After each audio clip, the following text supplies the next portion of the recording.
मोक्ष मार्ग प्रकाशक भाग तीसरा, कैसेट नंबर 22, तारीख 6/4/2000, श्री देवचंद भाई।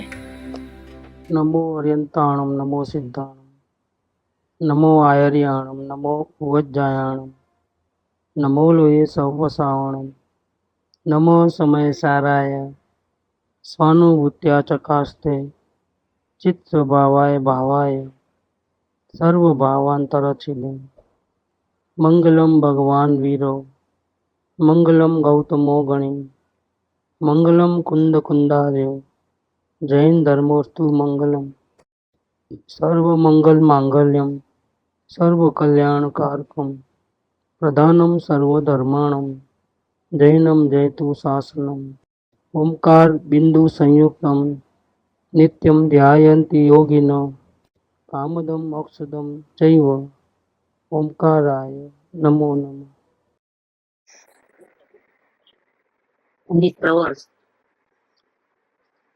अधिकृत श्री मोक्ष मार्ग प्रकाशक, इसका ये तीसरा अधिकार है। इसमें विषय है संसार दुख का मूल कारण और उससे छूटने का उपाय। अब तक जो विषय चला उसमें संसार दुख का मूल कारण कर्मों की अपेक्षा से, पर्याय की अपेक्षा से और सामान्य स्वरूप से इतना विवरण चला। इसका सारांश ये निकला कि जीव स्वयं के अज्ञान के कारण, मिथ्या भ्रांति के कारण और असंयम मिथ्या चारित्र के कारण स्वयं अपनी गलती से दुखी होता है। जगत में इसको कोई दुखी करता नहीं है। बुरे से बुरे संयोग और प्रतिकूलता भी इसको दुखी नहीं करती है, लेकिन जीव अपने मोह के कारण इच्छा करता है और इच्छा का होना यही दुख का कारण है। अब यहाँ पर अंतिम चरण में अब उसका उपाय बताते हैं, कैसे ये दुख से छूटना। इसमें थोड़ा अपना वर्णन चला था ऊपर। मोक्ष सुख और उसकी प्राप्ति का उपाय। अब जिन जीवों को इच्छा रूपी दुख और मिथ्या भ्रांति से छूटना है, जन्म मरण मिटाना है, उनको क्या करना? तो उनको इच्छा दूर करने का उपाय करना चाहिए। तथा इच्छा दूर तब ही होती है जब मिथ्यात्व, अज्ञान और संयम का अभाव हो और सम्यक दर्शन, ज्ञान, चारित्र की प्राप्ति हो। इसीलिए इसी कार्य का उद्यम करना योग्य है। अब यहाँ तो संसारी जीव ऐसा पूछ सकते हैं कि भाई इसी कार्य के पीछे लगे तो हमारी जिम्मेदारी कौन संभालेगा? घर परिवार गृहस्थी की जिम्मेदारी, व्यापार धंधे की जिम्मेदारी, ये कौन संभालेगा? एक सवाल होता है उसके अंदर। तो फिर ऐसा सवाल करने वाले को वो प्रयोजन नहीं है। कौन सा? सुखी होने का प्रयोजन नहीं। तो सुखी होने का प्रयोजन है जिसको, वो तो ये सवाल नहीं करेगा, क्योंकि उसका एंगल, इरादा क्या रहता है? दुख से छूटने। इसीलिए पहले ही शर्त लगा दिए। तो अब जिन जीवों को दुख से छूटना हो, वे जीव मेहनत करे। किसकी मेहनत? इच्छा से छूटने का, इच्छा का खत्म करना है। अब ये मेहनत करना है तो फिर वो घर परिवार का क्या, उसका क्या? तो फिर वो घर बढ़ेगा।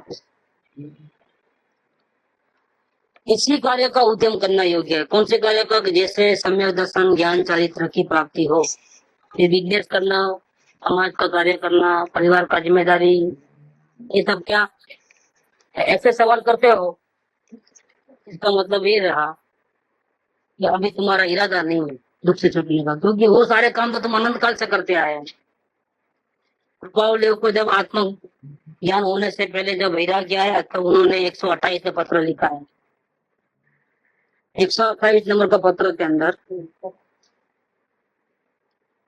इसे बचपन के कई, उसके भूतकाल के कई जन्मों का उनको भान था 35 ज्ञान के अंदर, लेकिन जो फोर्स आना चाहिए आत्मा को देखने का वो नहीं आ रहा था। निर्णय नहीं कर पाते क्योंकि इस जन्म के भी उपाधियां हैं। अब इस जन्म की जो उपाधियां है उसको सुलझावे कि फिर आत्मा के पीछे पड़े अकेले। भूतकाल के इतने भाव किए वो भी मालूम है, फिर भी वो फोर्स नहीं आ रहा था। तो 108 में उन्होंने अवलोकन की साधना की, जिसको कहते हैं स्वरूप चिंतन भक्ति। कल आई थी बात स्वरूप चिंतन भक्ति, वो उन्होंने चालू किया। ये स्वरूप चिंतन भक्ति या 24 घंटे का प्रतिक्रमण क्यों, 24 घंटे का आलोचना क्यों, 24 घंटे का प्रत्याख्यान क्यों, सब एक ही बात है। वो भक्ति और ये भक्ति में बहुत बड़ा अंतर है। असल प्राइम भक्ति ये है, स्वरूप चिंतन भक्ति, अवलोकन, उसका नाम दिया स्वरूप चिंतन भक्ति। वो कभी भी कर सकते हैं, ऐसा लिखा उधर इन 253 में।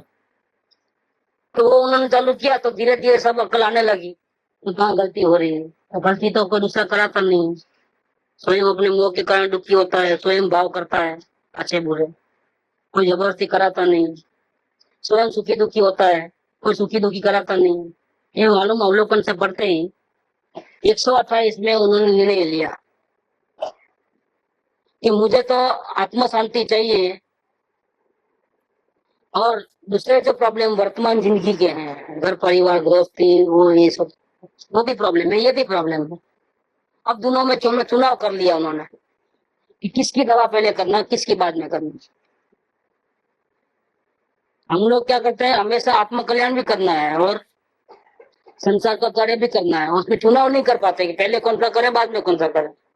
असल में तो एक ही काम करना है, सम्यक दर्शन ज्ञान चारित्र की प्राप्ति। इससे मिथ्या भ्रांति अज्ञान और असंयम का अभाव, इससे सर्व प्रकार की इच्छाओं का अभाव, और इससे सर्व प्रकार के दुखों से छूटना। ये तरीका है, करना तो यही है, लेकिन फिर भी हमेशा हमारा मोह हमको वहां खींच लेता है। हाँ, पारिवारिक समस्या के पीछे, शारीरिक समस्याओं के पीछे, सामाजिक समस्याओं के पीछे, वहां ही हमारा जीव अनंत काल की आदत है, तो वहां पहले ध्यान देता है, इधर बाद में ध्यान देता है। जबकि यहाँ कहते हैं कि तुम इसी कार्य का उद्यम करो अगर तुमको शांति चाहिए तो। आत्मा के दर्शन करने का कोशिश करो, दूसरा सब भूल जाओ। लेकिन हम हमेशा उसको पीछे रख के दूसरा काम पहले करते हैं। कृपादेव ने वो डिसीजन लिया अवलोकन के बलबूते के ऊपर, विचार के बलबूते के ऊपर नहीं। 108 में जो अपना स्वयं का अवलोकन चला, उसके फलस्वरूप में 128 में 3.5 महीने लगे उनको डिसीजन लेने में। कृपादेव को डिसीजन लेने में 3.5 महीने लगते हैं अवलोकन की स्टार्टिंग करने के बाद। और डिसीजन लिया 128 में कि जिसके पीछे मोह में मैं फंसता हूँ, राग द्वेष करता हूँ, ये तो मैंने अनंत काल में कई बार किया है, कई बार कईयों के प्रति राग किया है, वो संयोग भी छूट गए और फिर भी मैं जिंदा हूँ। जब राग किया था तो ऐसा था कि इसके बिना एक पल भी मैं जिंदा नहीं रह सकता, ये तो चाहिए ही चाहिए, जैसे स्त्री कुटुंब परिवार जो भी जिसके ऊपर। लेकिन मैंने तो उनको अनंत काल से छोड़ भी दिया है, अनंत काल भी बीत गया है, तो भी मैं जिंदा हूँ। और कईयों पदार्थों के ऊपर मैंने द्वेष किया था, उसका मुंह देखना नहीं चाहता था, उसके ही घर में मैं पैदा हुआ, उनका ही पारिवारिक सदस्य बन गया, या छोटे जंतु के रूप में भी उनके घर में ही पैदा हुआ। अब उनके पीछे ध्यान नहीं देना है मुझे, अब मुझे प्रत्याख्यान कर लेना है सबका, दोबारा गलती नहीं करनी है। अपनी पारिवारिक या सामाजिक या शारीरिक प्रॉब्लम को सुलझाने में समय बर्बाद नहीं करना है, अब तो सिर्फ आत्मा कल्याण ही करना है, चाहे कितना भी तकलीफ पड़े। ये डिसीजन उन्होंने लिया कृपादेव ने, यही बात यहाँ कहना चाहते हैं। अगर शर्त है, अगर तुम दुखों से छूटना चाहते हो तो एक ही काम करो, इच्छा दूर करने का प्रयास करो। इसका मतलब आत्मा का दर्शन करो, आत्मा का ज्ञान करो और आचरण करो, सम्यक चारित्र। इधर होगा किधर होगा।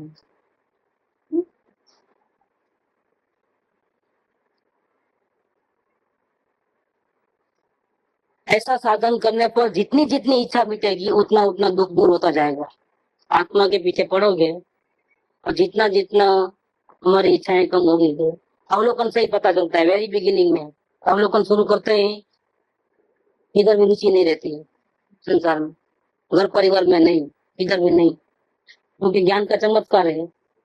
आत्मा किसी के सहाय के बिना अकेला अपने बलबूते के ऊपर जिंदगी जी सकता है। जिंदगी जीता इतना नहीं, परम सुखी रह सकता है बिना शरीर के भी। ये हमारे सिद्ध भगवान सबूत है। जब सिद्ध भगवान बन जाएगा, पूरी साधना पूरी होगी, तब अब बिना एक परमाणु के बिना भी परम सुखी और परम ज्ञान में रहेंगे अनंत काल तक। कोई दुखी नहीं कर सकता है। वैसा बनने का ये मार्ग है। संयोग को इकट्ठा करने का मार्ग नहीं है। संयोग को आधार बुद्धि छूट करके सबसे छूट जाने का मार्ग है। कुछ चाहिए नहीं, जो मिला है वो भी नहीं चाहिए हमारा। हम अकेले ही जी लेंगे अपने ज्ञान के बलबूते पर। इतनी ताकत आत्मा में है, फिर भिखारी क्यों बने? अपने स्वयं अपनी ताकत से सुखी रह सकता है तो क्यों दुख किसी का आधार लेवे? ये मार्ग ऐसा है। तो जितनी जितनी साधना बढ़ेगी उतनी उतनी इच्छा कम होगी, और जितनी इच्छा कम होगी उतना दुख कम हो जाएगा। और जब इस प्रकार से साधना करते करते मोह के सर्वथा अभाव हो जाएगा। मोह का सर्वथा अभाव माने क्या? जब आत्मा का दर्शन होगा तब अपने ही घर में रहेगा, लेकिन अभिप्राय में ऐसा होगा कि ये मेरा घर नहीं है, ये मेरा शरीर नहीं है। अभिप्राय में, क्योंकि मैं तो आत्मा हूँ जानने देखने वाला, और ये तो बाजू में खोखा है, एक घर खोखा है। लेकिन फिर भी मोह के कारण बोलेगा। तो पूछेगा तो क्या बोलेगा? ये मेरा घर है, ये मेरी दुकान है। तो आत्मज्ञान होने से अभिप्राय पूर्वक का मोह गया, लेकिन वर्तन में ऐसा लगता है कि अभी भी उसको मोह है। उसको पूछते हैं कि भैया किसका घर है? तो ये मेरा घर है, ये मेरा टेप रिकॉर्ड, मेरी किताब। ऐसा और ऐसा नहीं बोलता मेरा कुछ नहीं है ना। आपका कुछ नहीं है तो अब आप हमारे नाम पे कर दो, हमको चाहिए, आपको नहीं चाहिए तो नहीं करेगा क्या? तो क्या अभी सर्वथा मोह का अभाव नहीं हुआ है? दो प्रकार के मोह, एक आत्मभ्रांति रूप अभिप्राय की गलती वाला मोह के अंदर में वो अपना मानता है, शरीर को अपना मानता है, रागादि भावों को अपना मानता है, परिग्रह को अपना मानता है। और दूसरा आचरण रूप असंयम के कारण जो मोह होता है वो। तो पहले साधना के अंदर अवलोकन, फिर वेद ज्ञान, फिर आत्मज्ञान। आत्मज्ञान होते ही अभिप्राय का मोह जो है खत्म हो गया। अब एक जगत का एक रजकण भी मेरा नहीं है, और मैं इसको कुछ भी नहीं कर सकता हेरा फेरी। इतना उसकी मान्यता बदल गई पूरी। इतना ज्ञान भी हुआ आत्मा का, तो इतना वो सुखी भी हुआ। लेकिन अभी भी दुखी क्यों है? तो कि अभी सर्वथा मोह नहीं गया है, मतलब आचरण का मोह अभी बाकी है। तो वही साधना करना है जो पहले किया, वही वो साधना करते करते अंदर में आत्मा में स्थिरता बढ़ते बढ़ते धीरे धीरे बाहर में आचरण में बहुत फर्क पड़ता है। परिग्रह कम करेगा, बिजनेस अवर्स कम करेगा, निवृत्ति ज्यादा करेगा, ऐसे अपने जीवन को एडजस्ट करेगा। क्योंकि एकदम कुछ छोड़ नहीं सकता है। तो पहले 10% 90% था, अब 40-60% ऐसा आ जाएगा। अनुव्रत धारण करेगा। ऐसा करते करते जब पंचम गुण स्थान में एंड में आएगा तो घर में रहते हुए भी साधु जैसा हो जाएगा। और इससे ज्यादा स्थिरता बढ़ेगी तो सब परिग्रह को छोड़ करके, राजपाट राजगद्दी सब छोड़ करके, सब परिग्रह सुविधा सुख सुविधा छोड़ करके जंगल में चले जाएगा, बिना वस्त्र बिना चप्पल, कुछ नहीं चाहिए, अंश मात्र भी। ऐसी वो साधना करेगा धीरे धीरे। वो अंदर की रहनी स्थिरता उतना उतना उतना मोह कम होते जाता है, कसाय भी कम होते जाते हैं। पहले एक कसाय जाता है अनंत अनुबंधी, फिर प्रत्याख्यान, फिर अप्रत्याख्यान, तब जाकर के मुनि बनता है। ऐसा करते करते जितनी जितनी साधना करता है उतना उतना दुख दूर होता है। और जब मोह का सर्वथा अभाव हो जाता है तब सर्व इच्छा का अभाव हो जाता है, तब परमात्मा बन जाता है। परमात्मा था, साधना करके अवस्था में भी परमात्मा बनता है। शक्ति से तो परमात्मा सभी जीव है। अज्ञानी भी परमात्मा है, ज्ञानी भी परमात्मा है, और परमात्मा भी परमात्मा है। शक्ति से सभी जीव समान है, सर्व जीव से सिद्ध। लेकिन अवस्था में नहीं है। अवस्था में कोई अज्ञानी है, कोई मुमुक्षु है, कोई ज्ञानी है, कोई श्रावक है, कोई मुनिराज है, और कोई आचार्य भगवान है, कोई मुनि परमात्मा आर्यन भगवान है, कोई सिद्ध परमात्मा है। ये अवस्थाओं में फर्क है। तो अंदर में जैसे हमारा भगवान स्वरूप है शक्ति में, वैसा साधना करते करते, आत्मा के दर्शन करते करते करते करते, उसके बलबूते के ऊपर राग द्वेष और मोह का अभाव करते करते, सुख की प्राप्ति करते करते, साधना करते करते, फिर परमात्मा बनना है अवस्था में।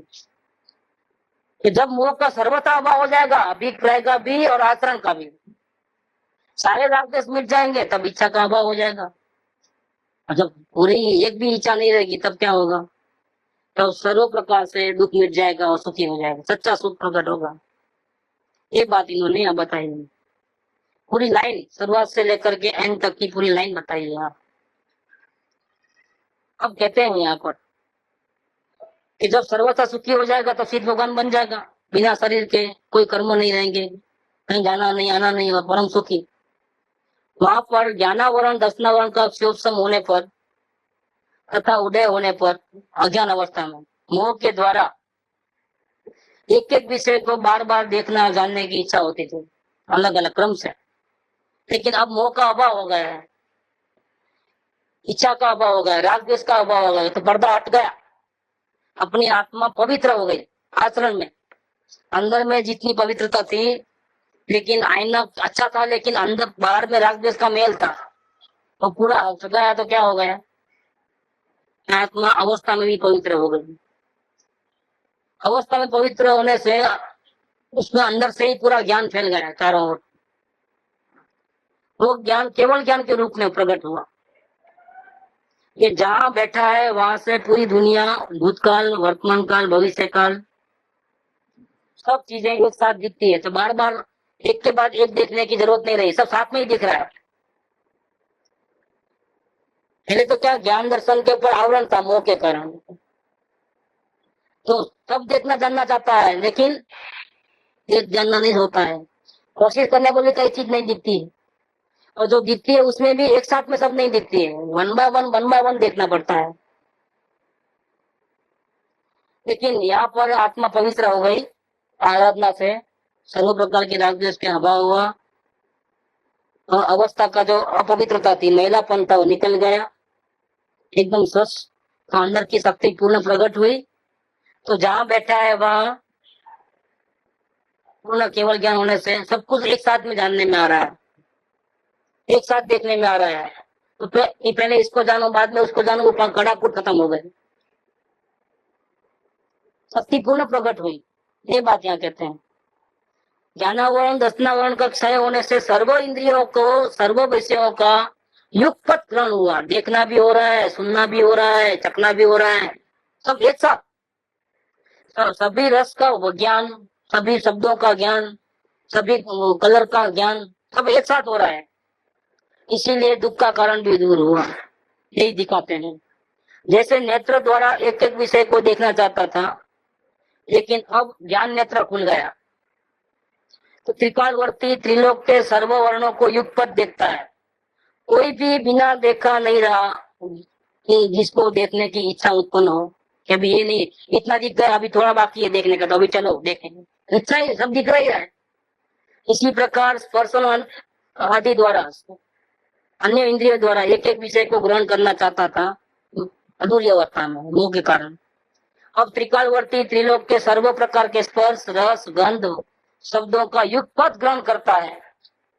कोई बिना ग्रहण किया नहीं रहा कि जिसका ग्रहण करने की इच्छा उत्पन्न हो।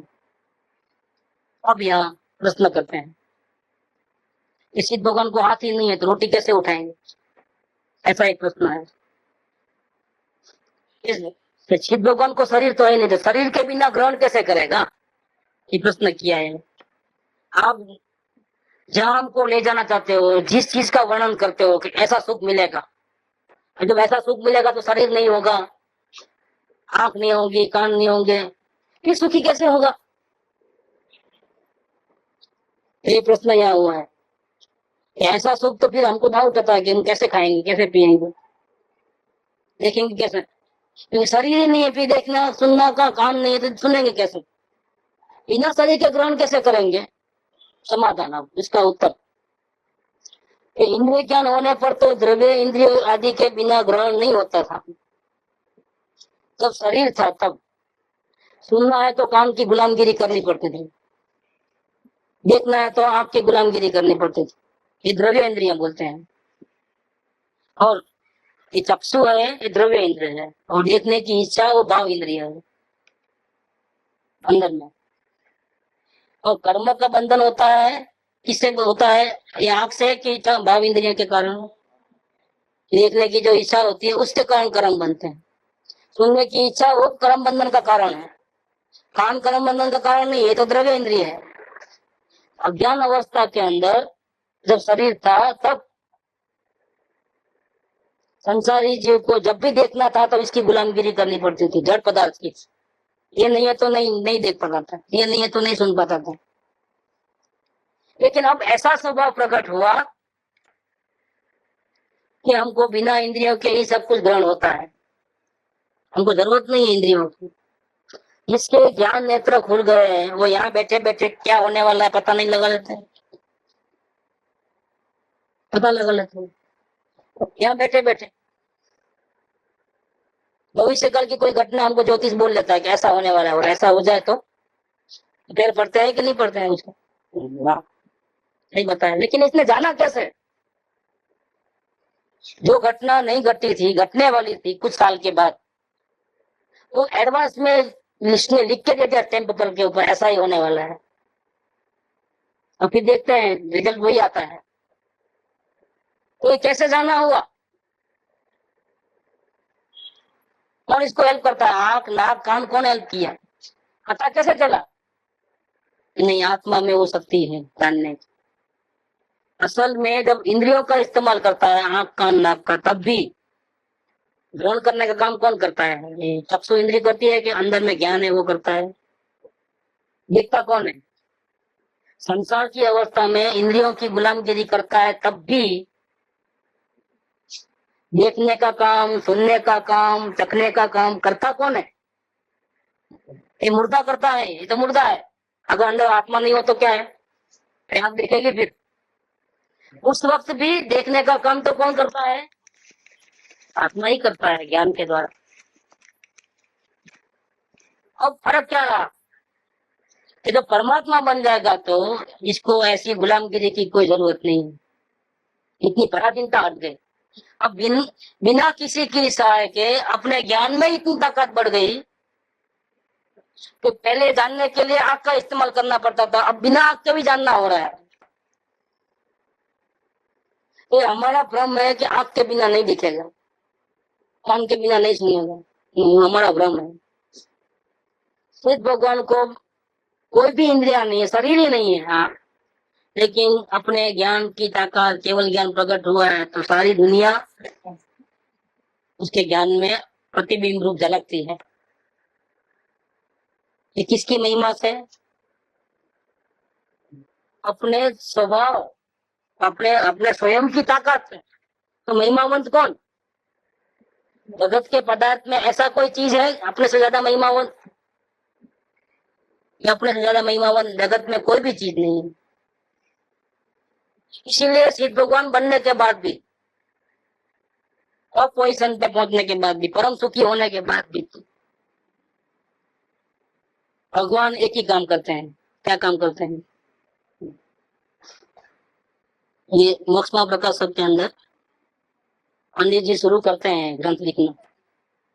इसके पहले एक छोटा श्लोक लिखते हैं, बहुत फेमस श्लोक है। मंगलमय मंगल करण वीतराग विज्ञान, नमोताहि जाते भय अनंत आदि महान। मैं भगवान को नमस्कार नहीं करता हूँ। क्या बोले? मैं हरियन भगवान, सिद्ध भगवान, आचार्य भगवान, पंच परमेश्वरी, किसी को नमस्कार नहीं करता हूँ। जाओ तो भैया तुम फिर ये शास्त्र लिखने की शुरुआत कैसे करोगे? किसी न किसी को नमस्कार करके कोई भी अच्छा काम करने जाते हैं तो आशीर्वाद लेना पड़ता है ना, नमस्कार करके। भगवानों को नमस्कार नहीं करते तो भैया तुम किसको नमस्कार करके शुरू करते हो शास्त्र लिखना? ये पंडित जी का कमाल देखो क्या लिखा है कि मंगलमय मंगल करण, मंगल मानव सर्व प्रकार का कल्याण करने वाला, मंगलमय स्वयं भी, दूसरे का भी मंगल होता है। मंगल करण, मंगलमय मंगल करण और वितराग विज्ञान। ये जो अवलोकन और वेद ज्ञान की जो कला है ना, उसको मैं नमस्कार करता हूँ, क्योंकि ये नहीं होती तो भगवान कैसे बनते हैं?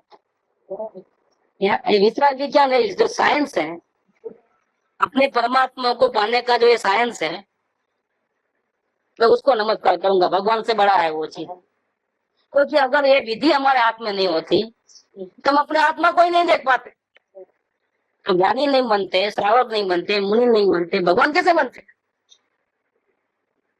इसलिए मेरे लिए सबसे महान कौन है? अब मैं किसकी पूजा करूंगा? मैं भला हो या अवलोकन का, भला हो या वेद ज्ञान का? क्या ये वितराग, वितराग विज्ञान है, वितराग भक्ति है, स्वरूप चिंतन भक्ति है। तो बाहर वाली भक्ति नहीं, गीत गाने वाली और तालियां बजाने वाली। ये स्वरूप चिंतन भक्ति है, वो वेद ज्ञान है, उसको मैं नमस्कार करता हूँ। नमो ताई जाते भय, मैं उसको नमस्कार करता हूँ, क्योंकि इसकी कृपा से ही अनंत अधिक मान बने। नमूता है जाते भय अनंत अधिक मान। सारी दुनिया भगवान को पूछती है और मैं किसको पूछता हूँ? भगवान बनाने की जो कला है, साइंस है, विज्ञान है, वितराग विज्ञान है, बैलेंस में रहने का, राग नहीं करना, द्वेष नहीं करना, जानते रहना, ये जो कला है अवलोकन की और वेद ज्ञान की, उसको मैं नमस्कार करता हूँ। तो यहाँ सवाल जो किया था कि शरीर के बिना कैसे ग्रहण करेंगे, कैसे देखेंगे, कैसे सुनेंगे, कैसे चखेंगे? तो भैया सिद्ध भगवान को किसी की जरूरत नहीं है इतनी गुलामगिरी करने की। उसके पास पूंजी रख के दूसरे से लोन मांग करके धंधा करने की क्या जरूरत है? तो इतना ब्याज देना पड़ेगा, संभालना पड़ेगा पैसा, इतना बोझा कौन होता है? क्या? तो कहते हैं कि परमात्मा को तो केवल ज्ञान प्रकट हुआ है, आत्मा की आराधना हुई है, उसके कारण से ऐसी शक्ति प्रकट हुई है कि इन आंख कान नाक की उनको जरूरत नहीं है। इन आंख कान नाक के वो ग्रहण करते हैं सब चीजों को, एक चीज नहीं, सारी दुनिया को एक साथ ग्रहण करते हैं, इतनी ताकत है। एक समय में पूरी दुनिया को उसके भूतकाल, वर्तमान काल और भविष्य काल सहित जानते हैं, इतनी ताकत प्रकट हुई है। लेकिन इतनी ताकत प्रकट हुई है किसकी महिमा से? अब बात इसकी चल रही है। कहां से प्रकट हुई है? तो भैया स्वयं आत्मा में ही वो ताकत थी। तो महान कौन? आत्मा। तो आत्मा की महानता सिद्ध भगवान बनने के बाद भी कम नहीं होती है। अब तो सिद्ध भगवान बन गए ना, अब तो केवल ज्ञान को पूजो। तो भैया नहीं, केवल ज्ञान को हम नहीं पूजेंगे। तो सिद्ध भगवान भी किसको जानने देखने का काम करते हैं। अब तो काम होगा है ना, अब तो परमात्मा बन गए ना, अब क्या है? अब तो घूमो फिरो मजा करो। तो नहीं, जिसके निमित्त से हमारा ये केवल ज्ञान प्रकट हुआ है, इतनी ताकत प्रकट हुई है, इसके आधार से वो इतना महान है कि इसको हम छोड़ नहीं सकते। अब इसको छोड़े तो गए, खत्म, वापिस भिखारी बन जाएंगे। इसलिए शिव परमात्मा भी एक सेकंड के लिए भी अपने आत्मा पर से दृष्टि हटाते नहीं। ऐसे आत्मा की हम क्या कदर करते हैं? जो हम स्वयं है वो। ऐसे सिद्ध भगवान कौन है? दूसरा है कोई कि हम है? हमने अपने आत्मा की कितनी वैल्यू लगाई?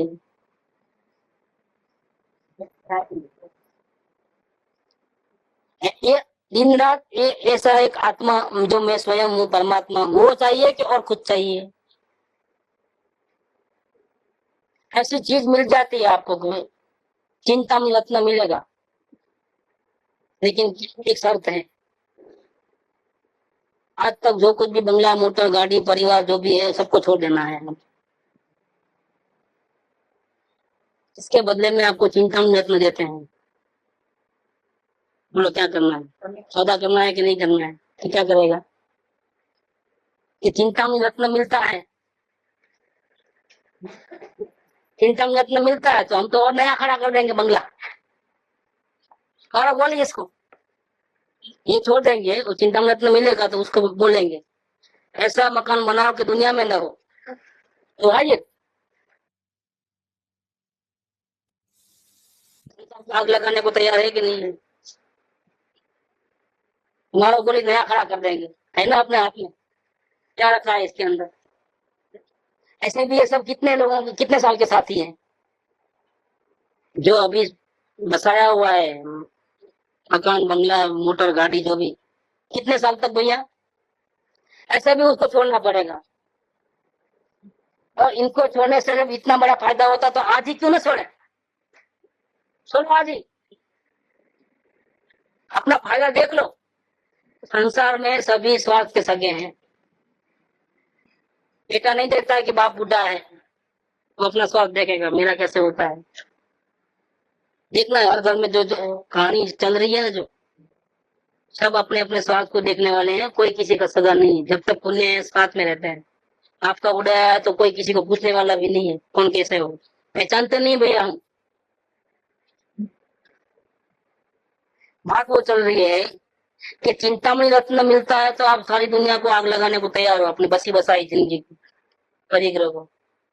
आपको परमात्मा मिलता है जो आप स्वयं हो, क्या उसको पाने के लिए आप सब कुछ खोने को तैयार हो क्या? खोने का मतलब क्या? छोड़ देने का मतलब नहीं है, छोड़ना नहीं बोलते हैं, भावों से पलटी मारना है कि मेरा कोई नहीं है। क्या कीमत कितनी चुकानी है? कितनी कीमत चुकानी है? हकीकत में कोई दस्तावेज लिख कर नहीं लेना है कि आज से ये प्रॉपर्टी मेरी नहीं है। आप इस्तेमाल कर सकते हो, मेरा है ऐसा छाती ठोक के कह सकते हो क्या? लेकिन एक शर्त है, अगर आपको परमात्मा को पाना है, अंदर में जो बधा है वो, तो एक रचकन भी मेरा है ऐसा मान नहीं सकते। तो इतना काम करना है और कुछ काम नहीं करना है। क्या बोलो, अभी ये सौदा मंजूर है कि नहीं है? क्योंकि गड़बड़ तो पूरी मान्यता की है ना, मोह, मेरा है ऐसा मानना मोह है ना, उसकी गड़बड़ है। तो 108 में सबसे पहला नंबर कौन सा आया? 108 का सबसे पहला बोल गलती का, हम मारू छे एवा भावनी व्याख्या प्राय न करे। वहां एक बीज है, वहां से वहां आखिरी लाइन क्या आई? તારો દોષ એટલો જ કે અન્યને પોતાનું માનવું અને પોતે પોતાને कि मेरा ऐसा तुम कह सकते हो, ये मेरा है इसके साथ में तुम रह सकते हो, मान नहीं सकते। माने तो बहुत बड़ी गड़बड़ है। जैसे पड़ोसी ने अपने को पैसा दिया कि भाई रखो 2-4 दिन के लिए, बाद में मांग लेता हूँ, अपनी तिजोरी में जाकर के रख सकते हो, जरूरत पड़े तो इस्तेमाल करके वापस रख सकते हो, लेकिन अपना मान नहीं सकते। माने तो तू चोर है तू। क्या गड़बड़ किसकी है? मान्यता बहुत बड़ी काम करती है। ये दुखों का जड़ है वो मान्यता है, मेरा है ऐसा जो मानना हुआ वो दुखों का जड़ है। पूरा संसार खड़ा हुआ है इसके पीछे। तो अब तुम इस स्त्री को अपना मानते हो, इस घर को अपना मानते हो, मरने के पहले जो तेरा घर था उसको ही तुम अपना मानते थे, अब क्यों नहीं मानते उसको? वहां भी एक परिवार छोड़ के आए हो ना, तेरे पीछे रोता हो। कितने परिवार को छोड़ा, कितने शरीरों को छोड़ा। जब भी तुम कहते हो कि इसके बिना मैं नहीं रह सकता, ये मेरा है, कि छोड़ के क्यों आया भैया? अब यहाँ आया तो इसको ये मेरा मेरा करते हो। आप इस जहाँ से छुटकारा हो जाएगा, दौड़ के जाओगे तो वो अपना अपना करोगे, मेरा कोई ठिकाना है क्या? बहुत बड़ा प्रॉब्लम होता है इसके अंदर। मेरा मेरा कह के सारी जिंदगी राग द्वेष करो, कि यमराज आवे उठा के लेके जावे तो राग द्वेष सब बेकार होगा ना। जो अपना नहीं था, अपना होने वाला नहीं था तीन काल में, उसकी संभाल में, उसकी रक्षा में, उसकी चिंता में कितने कर्म के पोटले बांधे, कितने राग द्वेष किए, फिर भी तेरा नहीं हुआ न शरीर अपना हुआ, न कुटुंब परिवार अपना हुआ, और पोटले कितने बांध दिए, कौन भोगने को आएगा ये? इसीलिए बात कहते हैं इधर, परमात्मा केवल ज्ञान प्रकट होने के बाद भी अपने आत्मा को नहीं छोड़ते हैं, क्योंकि सर्वश्रेष्ठ कौन है? अपना आत्मा है। सवाल यह है कि ऐसा आत्मा हम स्वयं है जिसको सिद्ध भगवान भी एक समय भी नहीं छोड़ते हैं। पूर्ण सुख प्रकट हो गया, इसके बाद भी अपनी आत्मा को नहीं छोड़ते हैं। तो हम कितने मूर्ख हैं कि हम तो अभी भिखारी हैं, फिर भी हमारे आत्मा को छोड़ देते हैं। हमारे पास पूरी संपत्ति है, वर्तमान में बहुत दुखी है, जो पूर्ण सुखी है वो भी अपने आत्मा को नहीं छोड़ते हैं, एक सेकंड मात्र भी नहीं छोड़ते हैं, निरंतर अपने आत्मा पे ही नजर रखते हैं। पूरी दुनिया दिख रही है फिर भी वो अपने आत्मा पे नजर रखते हैं। नहीं चलो ताजमहल को देखो कि उसको देखो, वैसा नहीं होता है। वहाँ दिखता है ज्ञान में सब कुछ। ताजमहल क्या इसका है, ताजमहल का भी बाप दिखता है वहाँ, उससे ही बढ़िया बढ़िया बहुत है दुनिया में। क्या नजर वहां से नहीं हटती आत्मा से। कितना प्रलोभन होगा ज्ञान में, कितना प्रलोभन होगा। स्वर्ग के सारे सुख दिख रहे हैं, बड़े बड़े महल, रत्न, जवेरात, क्या क्या नहीं दिखता होगा उनको, आश्चर्यकारी दुनिया में। लेकिन नजर तो एक ही आत्मा के ऊपर है। भाई अब तो पूरा सुख प्रकट हो गया ना, अब तो थोड़ा रिलैक्स करो। नहीं, एक सेकंड के लिए भी अपने आत्मा को नहीं छोड़ते हैं, तो फिर वो आत्मा कितना महान है। पूर्ण सुखी भी अपने आत्मा को देखना, एक सेकंड भी नजर वहां से हटाते नहीं है, देखते रहते हैं, देखते रहते हैं, देखते रहते हैं। तो हमको तो पूर्ण सुख प्रकट नहीं हुआ, हम तो महादुखी हैं, हजारों टेंशन है हमारे। फिर भी हमको हमारे आत्मा की, ऐसे महिमावंत आत्मा की कदर नहीं है। और उपयोग वहां वहां भटकता है, खाने में, पीने में, घूमने में, इधर उधर। क्या है ये, क्या चीज है ये? बेकार की मूर्खाई है, मनुष्य भाव की बर्बादी है, पागलपन है, और कुछ नहीं है इसके अंदर। क्या हम नहीं देख सकते अपने आत्मा को? चलो नहीं देख पाते हैं तो कोशिश भी कर सकते हैं कि नहीं कर सकते? ना तो ना देखते हैं ना कोशिश करते हैं, तो दूसरा सब चालू है, उल्टा काम। खाने का, पीने का, देखने का, सुनने का, वो सब चालू है। ये इससे क्या दुश्मनी है? अपने प्रभु से ही क्या दुश्मनी है? आखिर घूम फिर के पलट कर कभी ना कभी इसके पास तो आना ही पड़ेगा। इसके बिना तो सुख के द्वार खुलने वाले ही नहीं है। तो फिर ऐसी क्या दुश्मनी है? गुरुदेव तो कहते हैं कि जिसके सर पे, गुजराती में बोलते हैं, जन्म मरनी डांग लटके से, मुझे से क्यों माँ बतू उल्टू सुल्टू। इस भी विषयों को नहीं छोड़ता है, गुरुदेव कहते हैं कि वो पागल है, उसको सुध बुद्ध नहीं है बेचारा, भांग हो गया है, विवेक नहीं रहा उसको। गुरुदेव का बोल एक लाइन, જેના માથે જન્મ મરણની ડાંગ લટકી રહી છે છતાં પણ એ વિષયોને છોડતો નથી, ये पागल છે। ज्ञानियों को ऐसे जीव पागल लगते हैं। देखो अपनी अपनी स्थिति देखो, सिद्ध भगवान की स्थिति देखो, अपनी स्थिति देखो। हम सिद्ध भगवान नहीं बनते, उसका कारण हम स्वयं है। जो ताकत सिद्ध भगवान में, वो ताकत हमारे में है कि नहीं है? कि नहीं, सिद्ध भगवान ऊंची आत्मा और हम नीची आत्मा, ऐसा तो नहीं है। जैसी शक्ति उसमें ऐसी हमारी। शुद्ध बुद्ध चैतन्य गण स्वयं ज्योति सुख धाम, बीजू कहिए केटलू कर विचार तो। लेकिन वो तो हमको तो भक्ति करना है, विचार कहाँ करना है? भक्ति करते करते तीर जाएंगे, शास्त्र पढ़ते पढ़ते तीर जाएंगे। शास्त्र में जो कहा है, ज्ञानियों के हृदय में जो विराजमान है, वो हमको नहीं करना है। हमको पुजारी बन के रहना है, हमको भगवान नहीं बनना है। भगवान बनने की ताकत है तुझ में, तू मान बेटा पुजारी। ऐसी तू मान्यता को छोड़ छोड़ छोड़। वही बात भक्ति में भी वही बातें आती है। असल बात भूल जाता है, भक्ति करता है लेकिन भक्ति के भाव अंदर में नहीं बैठते हैं। अगर भक्ति का भाव अंदर में बैठ जाएगा तो आत्मा दिख जाएगा, भक्ति छूट जाएगी। इसको पाने के लिए हमने भक्ति किया शुरू, तो भक्ति का भाव अगर अंदर में बैठ जाएगा तो भक्ति छूट जाएगी, भगवान मिल जाएगा। पूजा करना पुजारी मिल जाएगा और स्वयं भगवान बन जाएगा। लेकिन वो भक्ति करता है, भक्ति के भाव को नहीं पकड़ता है, इसलिए हमेशा पुजारी के स्थान पे रहता है, भीख मांगते रहता है।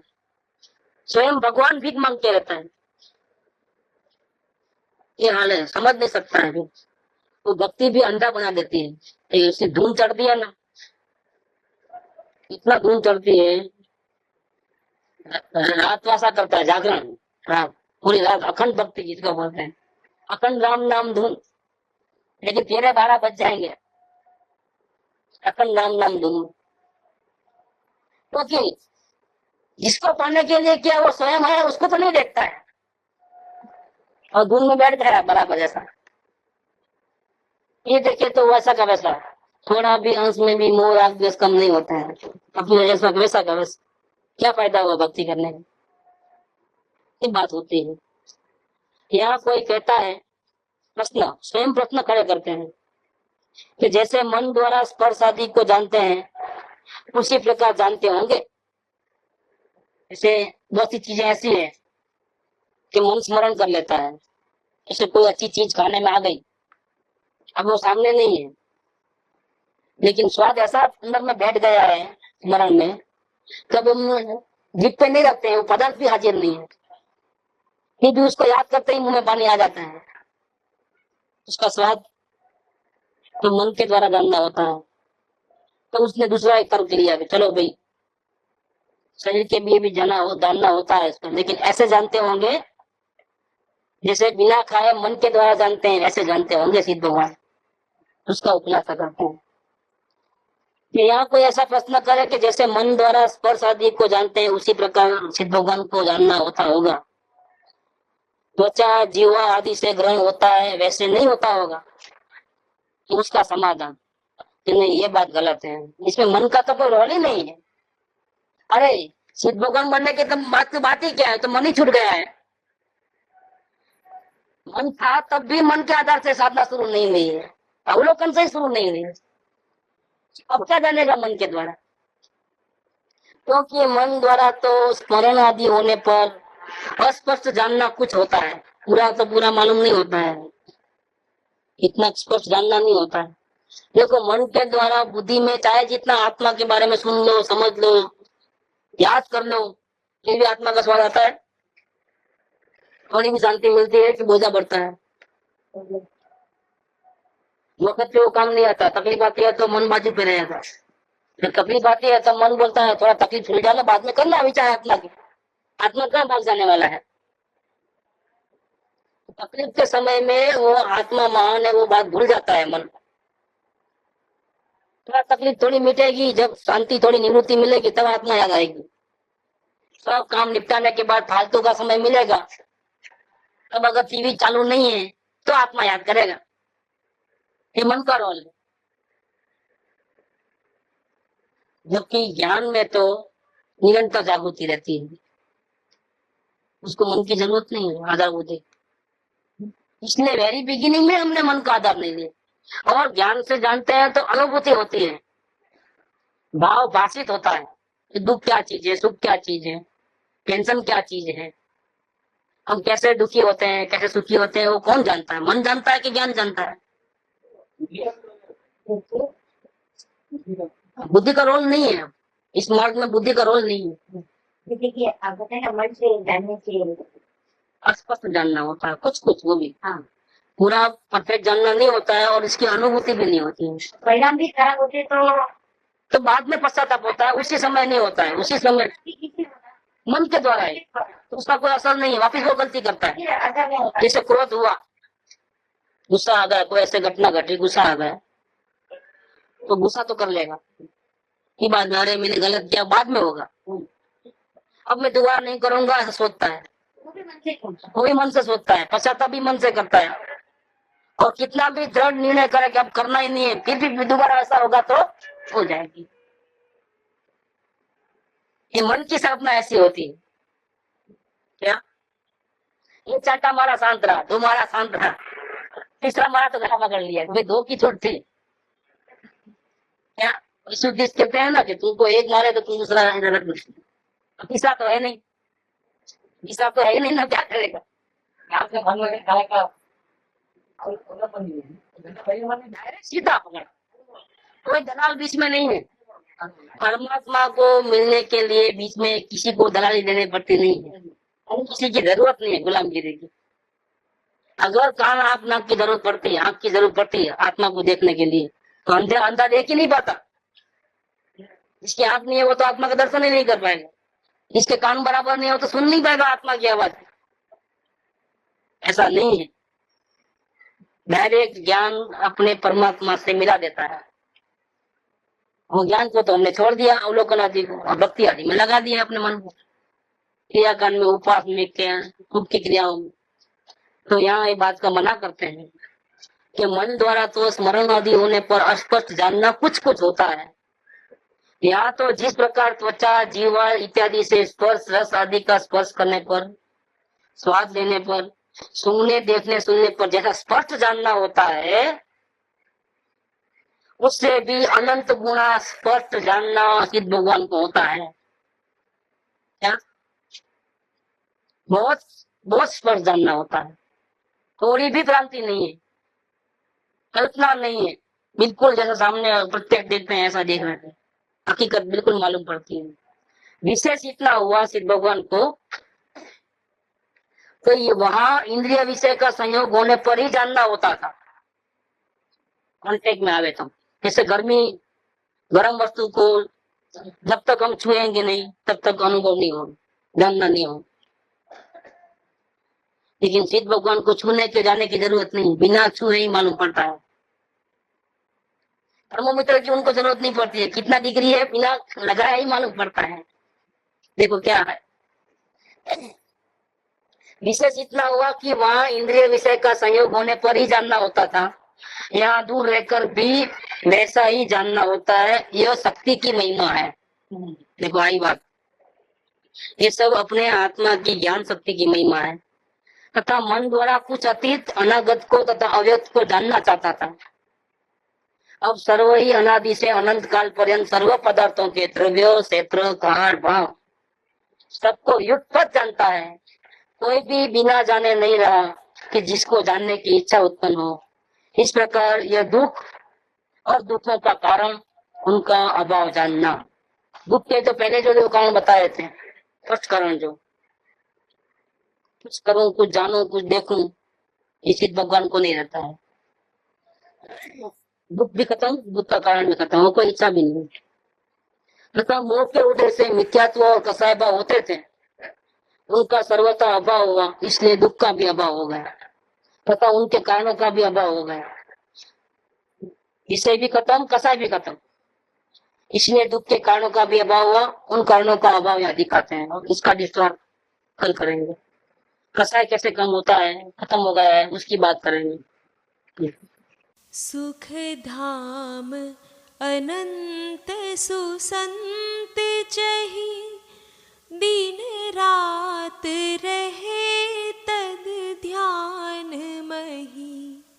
प्रशांति अनंत सुधामय जे, प्रणमु पद तेवर तेजयते। प्रणमु पद तेवर तेजयते। प्रणमु पद तेवर तेजयते।